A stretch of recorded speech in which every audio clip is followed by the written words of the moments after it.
So hello everyone, आज हम आ चुके हैं cell the unit of life के नए लेक्चर पे। आज हम पढ़ने वाले हैं जो लास्ट लेक्चर में किया था उसी को मूव फॉरवर्ड करेंगे और तुम्हारे लिए कुछ एक चीज़ नई भी आ रही है वो भी बताएंगे क्या।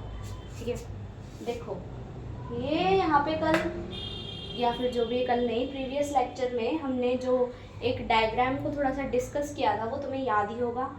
लाइक वो एक तुमने गाना सुना है, याद है मुझको तुमने कहा था तुमको कभी भूलेंगे नहीं, वैसे ही इसको नहीं भूलना था। ठीक है, इतना ज़्यादा वो मत हो जाओ कि आज तो हम गाना गा रहे हैं, नहीं आज हम पढ़ेंगे ही।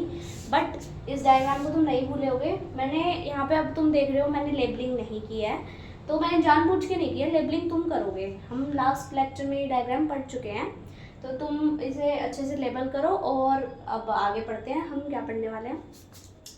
हम पढ़ने वाले हैं आज फ्रैगमोप्लास्ट के बारे में। अब तुम सोचोगे हमने डायग्राम में तो ऐसा कुछ भी नहीं पढ़ा था, फ्रैगमोप्लास्ट आया कहाँ से। फ्रैगमोप्लास्ट वो है जो इसमें जो चीज़ें हैं उसे बना रहा है, इसकी फॉर्मेशन कर रहा है।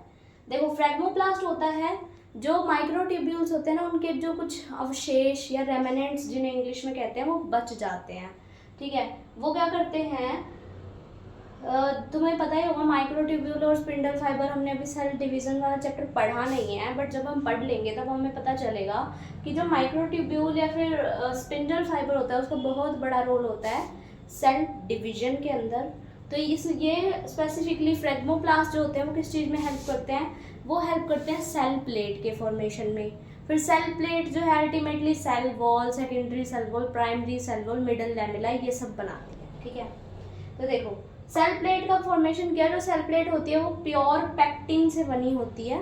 फिर सेल प्लेट जो है वो थोड़ा सा कलेक्ट होके बनाती है हमारा मिडल लैमेला। सेल प्लेट होती कैसे है, जब दो सेल होते हैं ना कोई, जब वो दोनों आपस में डिफ्रेंशिएट करने के लिए बीच में थोड़ा थोड़ा ऐसे आने लगता है सेल, दो सेल्स के बीच में। प्लांट स्पेसिफिक है ये, यानी कि प्लांट में ही होता है ये। ऐसी कुछ फॉर्मेशन हो जाती है जिसे हम बोलते हैं सेल प्लेट। अब ये सेल प्लेट धीरे धीरे ऐसे पूरी मिलने लगती है जो कि फॉर्मेशन करती है मिडल लैमेला का। तुम बताओ इस डायग्राम में मिडल लैमेला कहाँ बनाया गया है। ठीक है, फिर मिडल लैमेला के बाद बनती है प्राइमरी सेल वॉल, जो कि मैंने पिछले लेक्चर में बताया था गैप फिलिंग मेथड से बनाई जाती है। और जो सेकेंडरी सेल वॉल है वो बनती है लेयरिंग मेथड से। ये यहाँ पे हम डिस्कस कर रहे हैं, पिछले लेक्चर में कहीं नहीं था। काफ़ी इंपॉर्टेंट है कि भाई जो प्राइमरी सेल वॉल है वो बनाई जाती है गैप फिलिंग मेथड से, और जो सेकेंडरी सेल वॉल है वो बनती है लेयरिंग मेथड से। ओके, तो देखो जो मिडल लैमेला है वो क्या होता है, मेनली कैल्शियम पैक्टेट से बनता है। ये दो नेबरिंग सेल्स को एक साथ ज्वाइन करता है और सीमेंटिंग करता है दो नेबरिंग सेल्स के बीच में। जब ये मिडल लैमेला सीमेंटिंग यानी कि थोड़ा रिजिड हार्ड होता है, तो अगर ये सेल मिडल लैमेला डिसॉल्व हो जाता है तो जो फ्रूट है उसे एक सॉफ्टनेस प्रोवाइड हो जाती है। ठीक है, देखो जैसे प्रिकर्सर होता है सेल वॉल का, यानी कि पहले मिडल लैमेला बनेगा जब ही सेल वॉल बनेगी, उससे पहले नहीं। और फिर fruit become soft on dissolution of middle lamella. अगर कोई फ्रूट फॉर्म हो रहा है उसमें मिडल लैमेला है, जब तक उसे सॉफ्टनेस नहीं आती उसमें, जब मिडल लैमेला डिसॉल्व हो जाती है जब उसमें सॉफ्टनेस आती है। और मिडल लैमेला को प्रिकर्सर क्यों कहा है सेल वॉल का, क्योंकि देखो प्राइमरी और सेकेंडरी सेल वॉल से पहले बन क्या रहा है हमारा मिडल लैमेला। ठीक है, सेकेंडरी सेल वॉल जो होती है रिजिड है, थिक है, लेयरिंग मेथड से बनी है और मैच्योर सेल में मिलती है। लेकिन जो हमारी प्राइमरी सेल वॉल है वो कहाँ मिलती है, यंगर सेल वॉल में मिलती है, गैप फिलिंग मेथड से बनती है। और जब सेल मैच्योर होता है तो ये डिमिनिश हो जाती है, यानी कि हट जाती है ये मैच्योर होने के साथ साथ सेल के। और जो हमारी सेकेंडरी सेल वॉल है वो टुवर्ड्स प्लाज्मा मेम्ब्रेन होती है, but primary cell wall away from the plasma membrane होती है।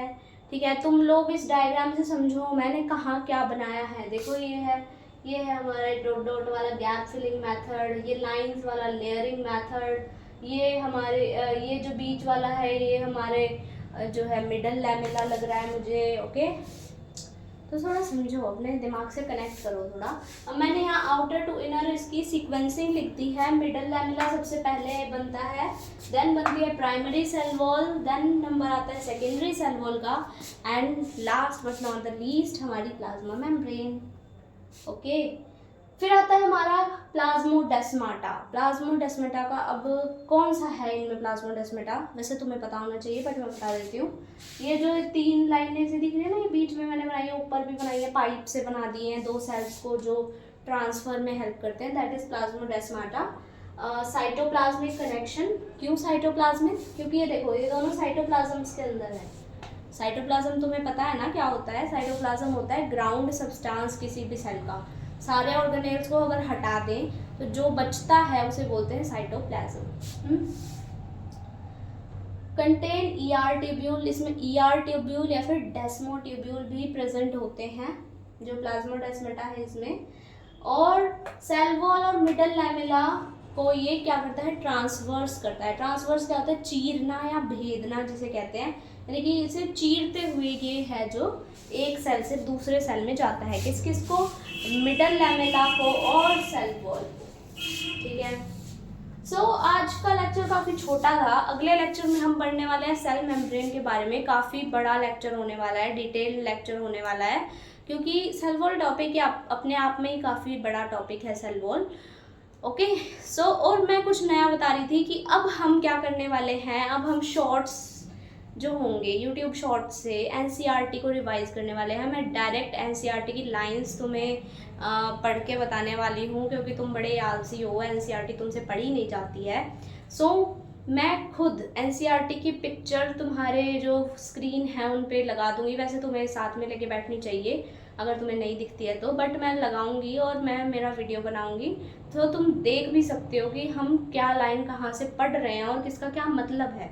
क्योंकि हम यहाँ तो सिंप्लीफाइड वर्जन पढ़ते हैं ना, तुम्हें वो वर्जन भी तो बताना चाहिए जो एनसीईआरटी हमें देती है। जो एनसीईआरटी हमें एक एक लाइन में 2-2 3-3 बातें बोल जाती है, ठीक है ना। सो वो सब भी तुम्हें आना चाहिए। तो थैंक यू सो मच, आज के लिए इतना ही। और शॉर्ट्स के लिए रेडी हो जाओ, हो सकता है पहला शॉर्ट आज भी डल जाए या हो सकता है कल भी डाल दूँ मैं। So thank you so much, आज के लिए इतना ही।